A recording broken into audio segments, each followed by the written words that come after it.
बहुत समय पहले की बात है। एक गांव में शिवा नाम का एक बूढ़ा आदमी अपनी पत्नी शारदा के साथ रहा करता था। शिवा के बेटे और माधव बहू श्यामा की एक हादसे में मौत हो जाने के कारण उनके बच्चे राजू और श्रावणी शिवा के पास ही रहा करते थे। दोनों भी अपने पोता और पोती का अच्छे से ख्याल रखा करते थे, मगर पर्याप्त पैसे ना होने के कारण शिवा को घर का गुजारा करना बहुत ही मुश्किल हो रहा था। एक दिन शारदा शिवा से, अजी सुनते हो, हमारे घर का राशन खत्म हो रहा है, हमें जल्दी ही राशन लाना पड़ेगा। तुम चिंता मत करो, मैं कुछ न कुछ करता हूँ। ऐसा कहकर शिवा बाजार में काम की तलाश में चला जाता है। शिवा की उम्र बढ़ जाने के कारण उससे ज्यादा मेहनत वाला काम नहीं हुआ करता था। शिवा काम की तलाश में इधर उधर बाजार में घूम रहा था।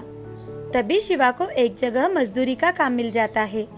शिवा दिन भर मजदूरी का काम करता है और घर लौटते वक्त उसकी दिन भर की कमाई सिर्फ 200 रुपए ही मिलने के कारण वो बहुत ही ज्यादा उदास हो जाता है। शिवा शारदा से, शारदा, ये पैसे लो और इन पैसों से थोड़ा सा राशन लेकर आओ। इतने से रुपए में हमारा गुजारा कैसे होगा? अगर ऐसा ही चलता रहा तो हमारे पोता और पोती का क्या होगा? वही चिंता मुझे भी खाए जा रही है। तुम आज के लिए राशन तो लेकर आओ, बाद में देखते हैं। जी। ऐसा कहकर शारदा बाजार जाती है और राशन खरीद कर लाती है और खाना पकाने लगती है। तभी शिवा की पोती शिवा से, दादाजी, आप ऐसे थके हुए क्यों लग रहे हो? आपकी तबीयत तो ठीक है ना? हाँ गुड़िया, मेरी तबीयत ठीक है। इस बुढ़ापे की वजह से अब मुझसे ज्यादा काम नहीं होता, इसलिए जल्दी थक जाता हूँ। दादाजी, मैं आपके पैर दबा देती हूँ। अरे नहीं मेरी बच्ची, अब हम सब मिलकर खाना खाएंगे। जी दादाजी। ऐसा कहकर श्रावणी अपने दादाजी के साथ खाना खाने बैठ जाती है।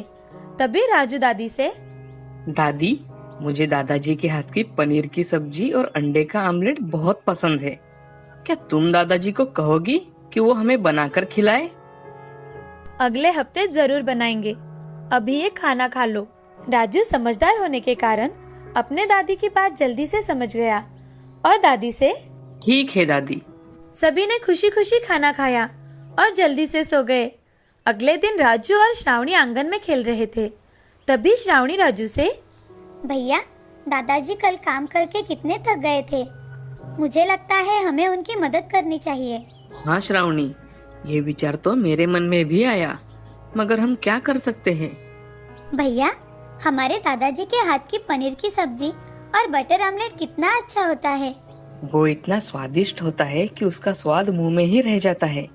मैं सोच रही थी, अगर दादाजी एक रेडी लगाए तो, और उस पर पनीर की सब्जी, उसके साथ ही ऑमलेट बनाकर बेचे तो उनको इतनी मेहनत नहीं करनी पड़ेगी। अरे हाँ, जब दादाजी घर पर आएंगे तो हम उन्हें ये बात बताएंगे। हाँ भैया, हम उन्हें जरूर बताएंगे। शाम के समय शारदा और शिवा आंगन में बैठे थे। तभी राजू और श्रावणी शिवा के पास आकर, दादाजी, मुझे आपको एक बात बतानी है। हाँ बोलो। दादाजी, मैं सोच रहा हूँ अगर हम बाजार में खाना बनाने की रेडी लगाए तो हम उस पर पनीर की सब्जी और आमलेट भी बेच सकेंगे। राजू, तुम्हारा विचार बहुत अच्छा है, मगर बेटा हमारे पास उतने पैसे नहीं हैं। मेरे पास कुछ पैसे हैं, ये आप रख लो। हाँ शारदा, इन पैसों से हमारा काम हो जाएगा। ऐसा कहते ही राजू और श्रावणी बहुत खुश हो जाते हैं। उनकी खुशी का तो जैसे ठिकाना ही नहीं था। दूसरे दिन शिवा बाजार में जाकर एक रेडी किराए पर लेकर आता है। उस पर शिवा खाने के पकवान रखकर बेचने लगता है। आज उनका पहला दिन था और इसी कारण उनके रेडी पर कोई नहीं आ रहा था। शाम के समय दो आदमी शिवा के रेडी पर आकर, अरे चाचा जी, आपने कब से रेडी लगाना शुरू किया? मजदूरी का काम करना छोड़ दिया क्या? बेटे, अब मुझसे ज्यादा काम नहीं हो पाता, इसलिए मैंने सोचा एक रेडी लगा लूं। अच्छा चाचा जी, मुझे एक ऑमलेट दीजिए और मेरे दोस्तों के लिए मसाला चीज ऑमलेट बनाइए। जी अभी बना के देता हूँ। शिवा एक प्लेट में ऑमलेट और एक मसाला चीज ऑमलेट बना के देता है।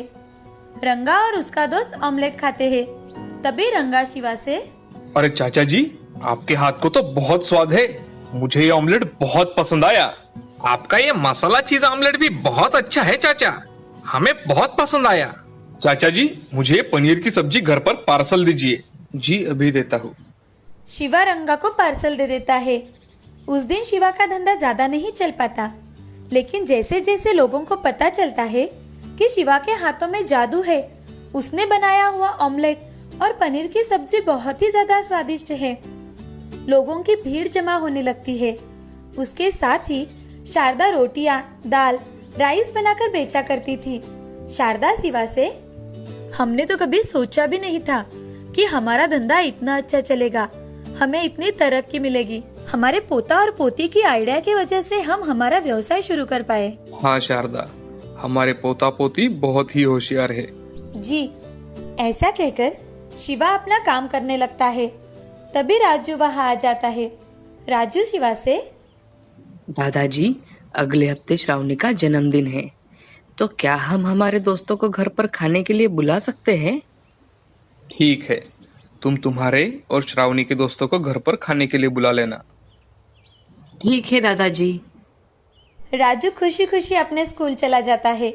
स्कूल में जाकर राजू अपने दोस्तों से, सुहानी, सुरेश, गोलू, अगले हफ्ते श्रावणी का जन्मदिन है, तो हमारे घर तुम जरूर आना।